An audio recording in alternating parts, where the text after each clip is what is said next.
Changes to the Port of Miami are putting Florida in the lead when it comes to international trade.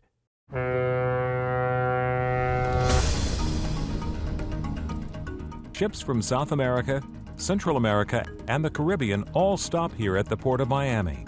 It's one of the nation's busiest ports. It accounts for more than 175,000 jobs. And it all started over 100 years ago. It was the Greater Miami Chamber of Commerce, or what was known as the Miami Board of Trade, that discovered its economic potential. When the chamber started in 1907, the first president of the chamber was E.G. Sewell, who was the first mayor of the city of Miami. Apparently he lost the election and needed something to do, so he created the chamber, and they brought down a guy who was a Harvard professor to help them figure out, what is this community going to do, because we are so far at the ragtag tail end of the continental U.S. The guy came down and he stayed in Henry Flagler's Hotel, which is in the same spot where the J.W. Marquis Marriott is right now.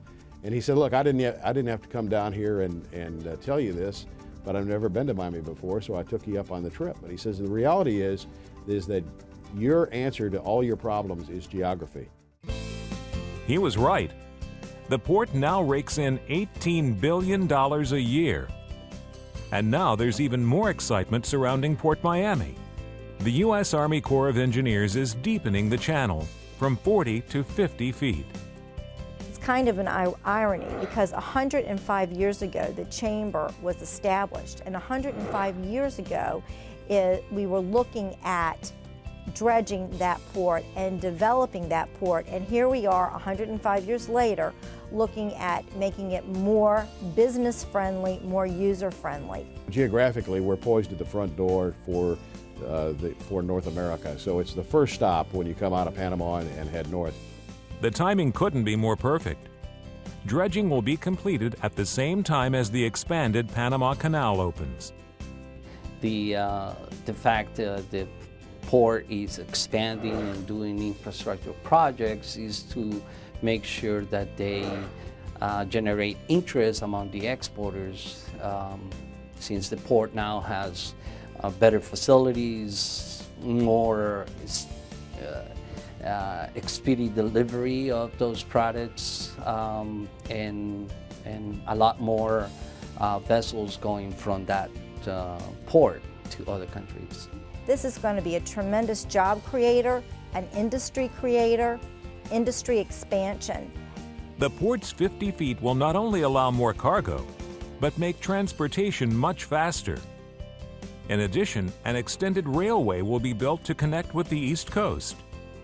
The theory is that we can have product into Walmart and Penny's and similar stores in the Midwest much more quickly if the ships stop here than if they would continue on to other ports up in the East Coast, Savannah or Norfolk or others. I mean, that's the geographic advantage that we have here in Miami.